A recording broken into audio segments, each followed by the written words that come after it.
èmi ti wàásù rẹ̀ fún yín. Ọ̀kan lára ìṣòro ẹ̀dá ò ní ẹ̀sìn. Ẹ̀sìn ló ní ìfiniṣòfò. Tipátipá tìpọ̀ntìrán ọ̀ranyàn ni wàá lọ. Tọ́ ọ bá sì wà lọ́ọ̀lọ́ àá gbẹ̀mí ẹ̀ ni. Àwọn èèyàn wọ̀nyí ẹlẹ́sìn ni wọ́n. Jésù ní ọmọ Ọlọ́run lòun. Níjà bá dé o.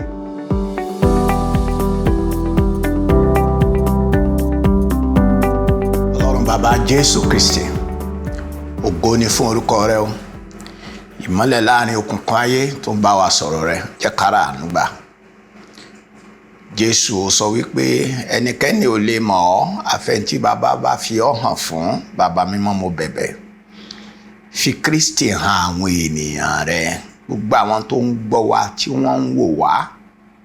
Jésù Kristi, fi ara rẹ hàn wọ́n. Bàbá, fi ọmọ hàn wọ́n o, kí gbogbo ògo lè jẹ́ tiwọ Ọlọ́run. Ká yìn ọ́, ká dúpẹ́.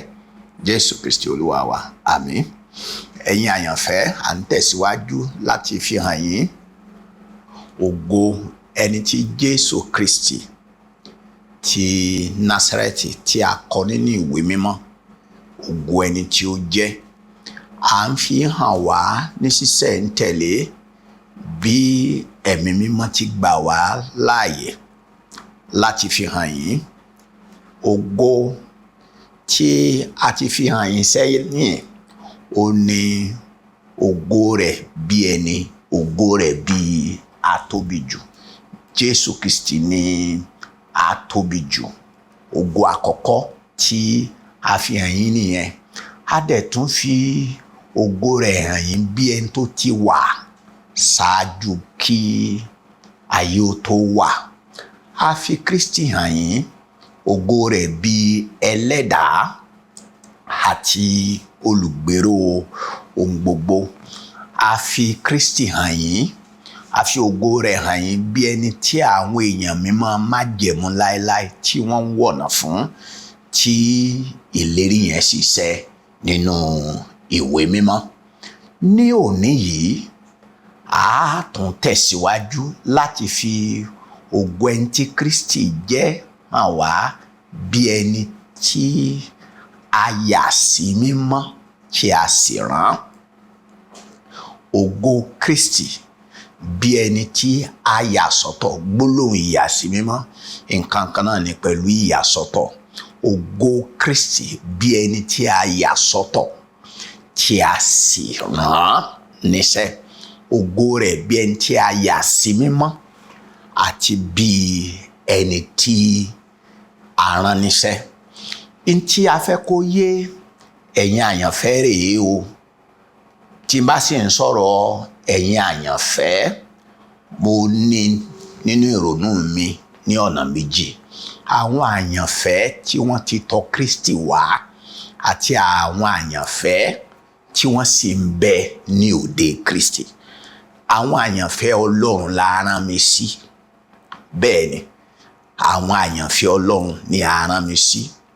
Ntí a sì fi rán mi ni pé kí n wàásù Kristi fún yín kẹ́yin ó lè mọ̀ Kristi, kí ẹ̀yin àyànfẹ́ tó wà lóde kẹ́ ẹ lè gbà yín rere, kẹ́ ẹ sì lè di ọmọ Ọlọ́run, kí ẹ lè gbèrú nínú Kristi. Ìkejì, àwọn àyànfẹ́ tó wà nú ilé, kí ẹ̀yin kí ẹ lè mẹ́ntẹ́ gbàgbọ́, kí ìgbàgbọ́ yín nínú Kristi kó lè jẹ́ pé inú Kristi nìkan ni yóò dúró lé lórí, kò ní sínú nǹkan mìíràn. Kí ọkàn yín ó lè balẹ̀ pé olórí oore tó ga jù lọ́run àti láyé ó ní pé ẹnikẹ́ni ní Kristi. Bẹ́ẹ̀ ni, ẹ jẹ́ á lọ sínú ìwé mímọ́, ìwé ìhìnrere Jòhánù orí 10 ẹsẹ̀ 36 ẹsẹ̀ 4:40. Ìwé ìhìnrere Jòhánù orí 10 ẹsẹ̀ 36. Jésù Kristi fúnra ẹ̀ ló ń sọ̀rọ̀ níbí. Ẹ̀yin ha ń wí ní ti ẹni tí bàbá yà sí mímọ́. Ẹni tí bàbá yà sí mímọ́ tí ó sì rán sí ayé pé ìwọ ń sọ̀rọ̀ òdì nítorí tí mo wí pé ọmọ Ọlọ́run ni mí.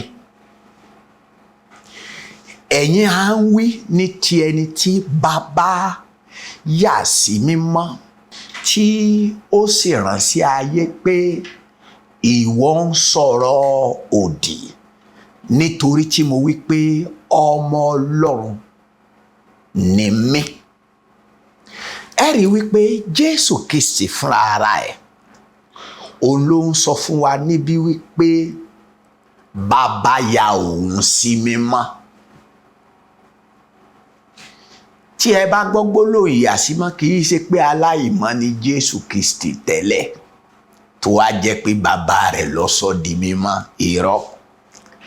Kí òye kó yé gbogbo ẹ̀yin tí ẹ̀ ń gbọ́ mi, gbólóhùn ìyàsímímọ́ nínú Bíbélì ni pé ẹni yìí mo ti yà á sọ́tọ̀,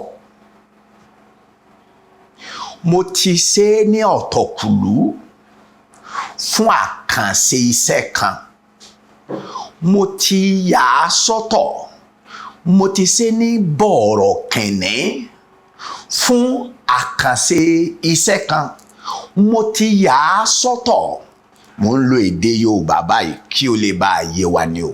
Mo ti yà á sọ́tọ̀ láti jẹ́ Sàràkí fún iṣẹ́ tí mo fẹ́ fi ṣe.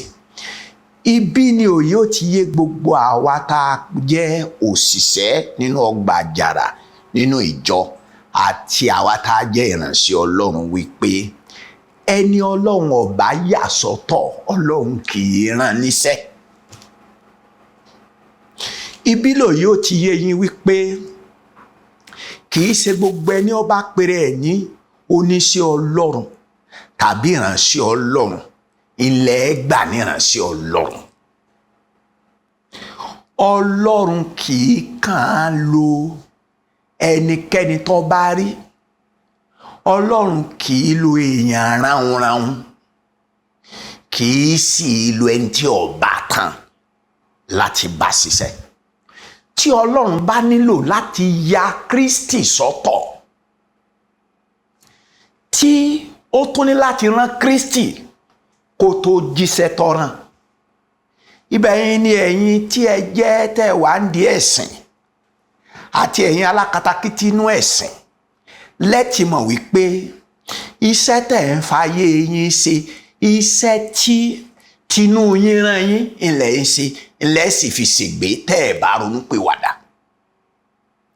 Bẹ́ẹ̀ ni tó bá yẹ yín láyé kò lè yẹ yín lọ́run. Òótọ́ mò ń sọ fún yín, èmi ò bá yín jà, òótọ́ ni mò ń sọ fún yín.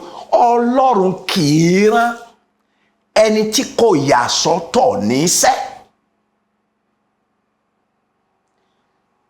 Kò sí téèyàn yàn láyé yìí láti ṣe bí ó bá rí àtìlẹ́yìn Ọlọ́run, yóò rí àtìlẹ́yìn tèṣù. Tí ó bá rí ti tèṣù, yóò rí téèyàn. Kì í ṣe gbogbo iṣẹ́ tá à ń ṣe tá a ní àtìlẹ́yìn ń bẹ ní sí Ọlọ́run. Kì í ṣe pé ọ máa ń dàrú fẹ̀yìn ẹlẹ́sìn. Ẹ máa ń rò wípé nígbà tá a bá sọ̀rọ̀ fún yín wípé ọ̀ranyàn ni kẹ́ ẹ gba Jésù Kristi, pé Jésù Kristi ní ọ̀nà kan ṣoṣo sọ́dọ̀ Ọlọ́run, ẹ máa wá rò wípé ọ̀dà bàbá ní a gba Jésù bẹ́yìn ṣe ń sọ yìí, ó túmọ̀ sí pé báwa ṣe gbà lọ́nà ẹ̀sìn tiwa yẹn ntẹ́ ń sọ fún wa ní pé ọ̀run àpáàdì ni. Bẹ́ẹ̀ ni kò sí sẹ́rí àdàpé gbèsè lèèbó ń pè ní báláǹsì. Ẹni tó bá ti kọ ọ̀nà Ọlọ́run, tó ti kọ ìgbékalẹ̀ Ọlọ́run, tá a bá ní àfijọ ìgbékalẹ̀ Ọlọ́run, èṣù ní sábà máa ń ṣe, torí pé kò sẹ́ni tẹ́ ẹ pè lóníṣẹ́ Ọlọ́run tàbí tí ó pè rẹ̀ lóníṣẹ́ Ọlọ́run tó náà ní ẹbọra kan tí ń bẹ lẹ́yìn ẹ̀. Ibi tá sì ti mọ̀ rèé wípé Ọlọ́run ọ̀run, Ọlọ́run bàbá Jésù Kristi, nǹkan ló wà nídìí ẹ̀sìn tẹ́ ẹ wà, nǹkan ló sì ń ṣàtìlẹ́yìn fún àwọn olórí ẹ̀sìn yín. Ó ní wípé ẹ rí wípé Jésù Kristi, ìfẹ́ Ọlọ́run ló wá fi hàn wá, kò fi ipá mú ẹnikẹ́ni láti ṣèfẹ́ rẹ̀. kò sọ ẹnikẹ́ni lókùúta, kò sọ pé tẹ́ ẹ bá gba tòun ẹ pa òun ni. Èèyàn ló lágídí, èèyàn máa ń fagídí sáyé ni. Tìpọ̀ntìrán lèèyàn máa fẹ́ fi ṣe kó lè bá a jẹ́ ní tó fẹ́ kó jẹ́. Ṣùgbọ́n àwọn tí Ọlọ́run bá rán wọn kì í fagídí sáyé, torí pé kìkì dáhùn tí Ọlọ́run bá ṣe nínú wọn nìkan làwọn máa ṣe. Wá gbọ́, àwọn tí Jésù sì ń bá sọ̀rọ̀ ẹ jẹ́ kó tún yé yín wípé àwọn sẹ́ríkí Jésù tó di pé wọ́n bí nínú Màríà làwọn èèyàn tí ń ṣẹ̀sìn. Ọlọ́run kì í ṣẹlẹ̀sìn, Jésù Kristi kì í ṣẹlẹ̀sìn, Ẹ̀mí Mímọ́ kì í ṣe ẹlẹ́sìn. Òtítọ́ yìí gbọ́dọ̀ yé gbogbo ẹ̀yin tẹ́ ẹ̀ ràn kankan nínú ẹ̀sìn. Èmi ti wàásù rẹ̀ fún yín, n sì máa tún sọ pé ọ̀kan lára ìṣòro ẹ̀dá ò ní ẹ̀sìn. Ẹ̀sìn ló ní ìfiniṣòfò, ẹ̀sìn ló ní tipátipá, ẹ̀sìn ló ní tìpọ̀ntìrán, ẹ̀sìn ló ní pé tọ́ ọ bá lọ́ọ́ lọ ọ̀ranyàn ni wàá lọ, tọ́ ọ bá sì wà lọ́ọ́ lọ àágbẹ̀mí ẹni. Ẹ̀sìn ló nìyẹn. Àwọn èèyàn wọ̀nyí ẹlẹ́sìn ni wọ́n. Jésù ní ọmọ Ọlọ́run lòun. Níjà bá dé o. Àwọn Júù yìí, torí pé tá a bá ń sọ̀rọ̀ Jésù ẹ lè máa sọ pé sọmọ Júù gan ni wọ́n ní, ṣebí wọ́n lọ kọ́lá yìí. Ọmọ Yorùbá ni mí, Jímọ̀ gan ni bàbá mi sọ mí níjọ́ kẹjọ Jímọ̀. Ọmọ Mùsùlùmí ni mí, mi ò ṣẹ̀sìn Mùsùlùmí. Jésù ló gbà mí, Jésù Kristi tí mò ń wàásù rẹ̀ òun ló gba èmi là. Ìgbà tí mo sì sọ pé màá tẹ̀lé Jésù, ó dìjà láàrin èmi tẹ́ bàbá mi gan fẹ́ pa mí. Ìkíní kò ṣeé ṣe, ìkejì ó fẹ́ yà mí wèrè. Intẹ́sìn sí ni tá a bá ń sọ fún yín kì í ṣe pé à ń sọ̀rọ̀ wọn ni wọ́n pé n tó yé èmi nínú ọba àwọn ọba ó ní mò ń sọ fún yín. Tí a bá ń sọ fún yín ìwọ̀nba tá a ti lò láyé yìí náà àti wọn bá òye tí Ọlọ́run fún mi láti ní ló jẹ́ kí n máa sọ yìí fún yín wípé ọ̀rọ̀ ẹ̀sìn ti wà tipẹ́. Bó ṣe rí nígbà ayé Jésù náà lórí títí dòní. Èmi wá ń kéde yìí fún yín pé ẹ̀yin kan wà tẹ́ wà nú ẹ̀ sọ pé kò kúkú yé yín. Ntẹ́ ẹ bá ń lẹ̀ náà lẹ̀ ń ṣe, n tí wọ́n sọ fún yín ẹ̀ wá díẹ̀. Ọ̀rọ̀ kéèyàn tiẹ̀ wá gba Jésù, kéèyàn ó gba Jésù Kristi lọ́mọ Ọlọ́run ó ìjìnlẹ̀ ni, iṣẹ́ ọpọlọ kọ́. O ò lè kàwé mọ Jésù. Bẹ́ẹ̀ ni kò ní ẹwọ ẹjẹ ń gbẹ́sìn bàbá mi lẹ, ọmọkùnrin gan tó tẹ wà múra kankan tí fi Jésù máa ti torí tẹ wá lọ ilé ẹ̀kọ́ Bíbélì gan, máa wá lọ jókòó tí bí àbí kò sọ pé wọ́n tẹ̀ máa ka Báíbù ni, jẹ́ kí n tó jáun kòrò jẹ́ ń jáun tàn mọ́. Tọ́ ọ bá ní Kristi ìwé mímọ́ ò lè yé ọ. Bẹ́ẹ̀ ni èmi gan mo gbé Bíbélì fún ọdún 11 àbí 12, mi ò mọ tán kọ́ ń bẹ̀. Nígbà tí Kristi ṣàánú ọkàn mi tó gbà mí là ní òye ìwé mímọ́ tó yé mi. Jẹ́ a gbàdúrà. Ọba ìyè, ògo ni forúkọ rẹ̀. Rán ìgbàlà sí gbogbo àwọn tó ń gbọ́rọ̀ yìí o. Àtàwọn tí ń ṣẹ̀sìn ṣọ́ọ̀ṣì, àtàwọn tí ń ṣẹ̀sìn lóde ṣọ́ọ̀ṣì, gbogbo wọn ni ó lọ rán mi sí o. Jẹ́ wọn bọ́ lọ́wọ́ kàràkúndú àti tìpọ̀ntìrán ẹ̀sìn. Bàbá mímọ́ sí wọn lójú, jẹ́ wọn mọ Kristi bó o ti ṣe fún mi tó mú mi rí Kristi tí mo sì san pásánṣẹ́ láti tẹ̀lé Kristi títí di òní tí wọ́n sì máa tẹ̀lé ọ títí wọ́n fi wọnú ògo àìnípẹ̀kun. Bàbá, ṣé oró yìí fún àwọn àyànfẹ́ rẹ̀, gbà wọ́n là kọ́ dá wọn dè lọ́wọ́ ẹ̀sìn. A dúpẹ́ torí pé o ti gbọ́ o. Jésù Kristi Olúwa wa. Àmín.